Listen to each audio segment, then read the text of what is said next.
This mad-looking woman that you see here today used to be one of the most powerful women of God in Benin Republic as of the late 2000s towards the late 2010s, and she once called herself perfect in terms of perfection.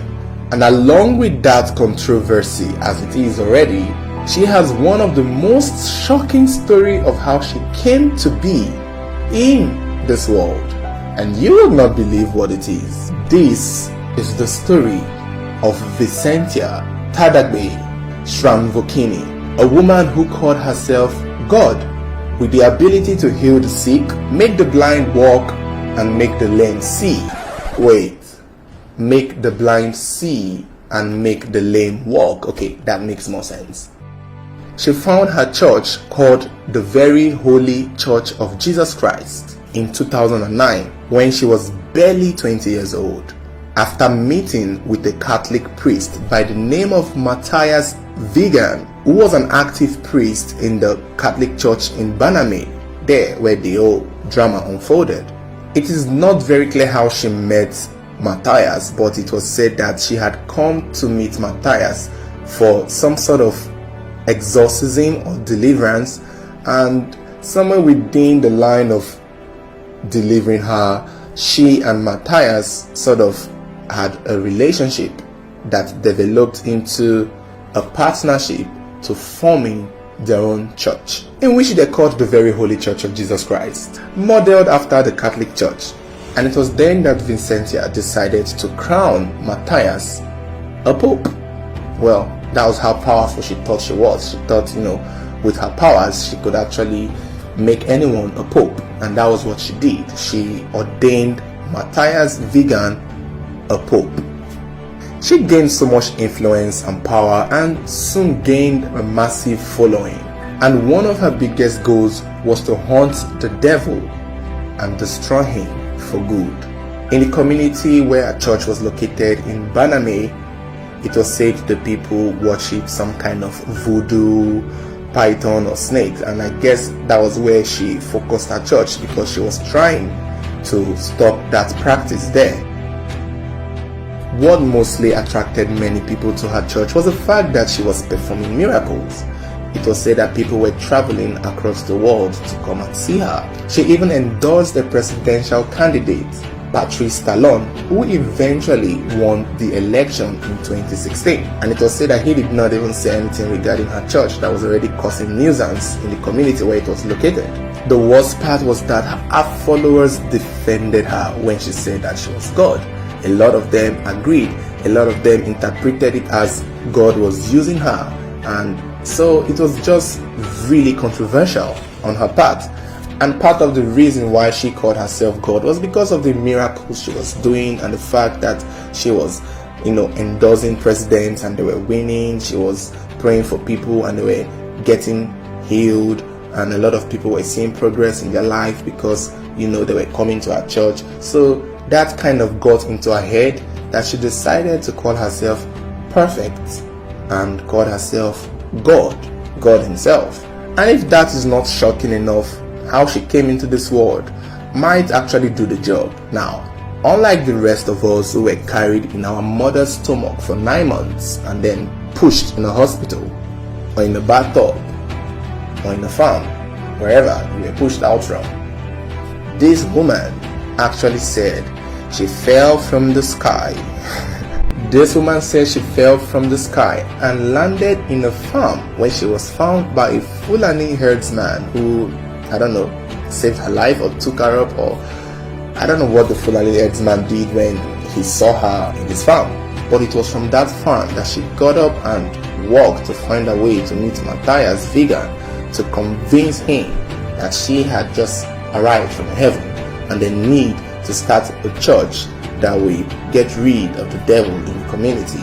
And I guess that was how Matthias believed her and agreed to start the church that they eventually both started together. This is giving Credonia Emerinde and Joseph Kibwetere's story already that we've talked about in this channel. But luckily for us this time around, this cult did not take 3,000 lives, just the way Credonia and Mwerinde did. Vicentia only took 5 or 6, or was it 7 lives? It was said that Vicentia's church was notorious for all the wrong reasons. Her members were fighting with members of the community where the church was located, and it was not just a mere playful fight. It was a really serious fight that involved machetes and weapons, which may have cost the lives of a few people, 1 or 2, because the clashes and the fighting continued over the years, so it wasn't just a one-time thing. And as if that was not enough, in 2017 it was said that Vicentia asked her members to lock themselves in their prayer room and seal the windows. This is still giving Credonia. Seal the windows, asked them to burn incense, charcoal, and light a candle in the room to pray ahead of the end time that was soon to come. So it was in that room that these members locked themselves and sealed the windows with just incense smoke and charcoal smoke and candle smoke that 5 of them eventually died from suffocation. The rest were treated in a hospital and some survived. Although it was said that leaders of the church were arrested and charged with manslaughter regarding the death of these 5 people, it was also said that Vicentia herself was not charged and arrested. I don't know why, so I guess that's why she's powerful, or was powerful. The church was soon expelled by the Christian Association in Benin Republic, and the church was tagged a cult because of the doctrine that they shared was totally different from the one the general Christian public shared. So that was why they called it a cult, because they were following Vicentia and they were not following the word of God. Currently, not much is known about Vicentia and her congregation. As of 2018, 19 and 20, not much was said. However, in 2021, it was said that Vicentia was spotted running mad along the streets of Benin Republic and mumbling words and just doing awkward things that made people see that she has eventually ran mad.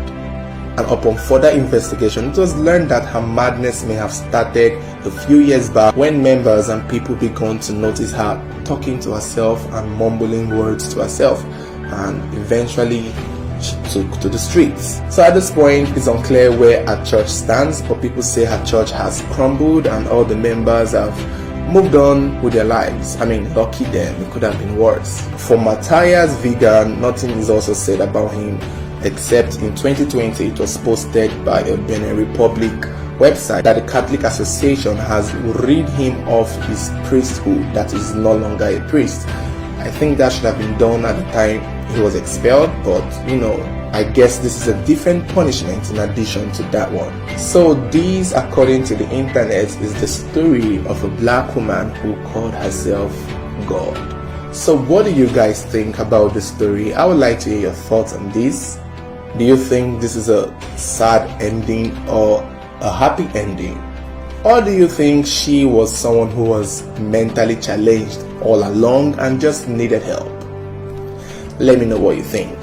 If you enjoyed this video, don't forget to give it a thumbs up, and also don't forget to subscribe and turn on the notification button so whenever there is a new video you could also get notified. Thank you for watching, and I hope to see you next time on my channel.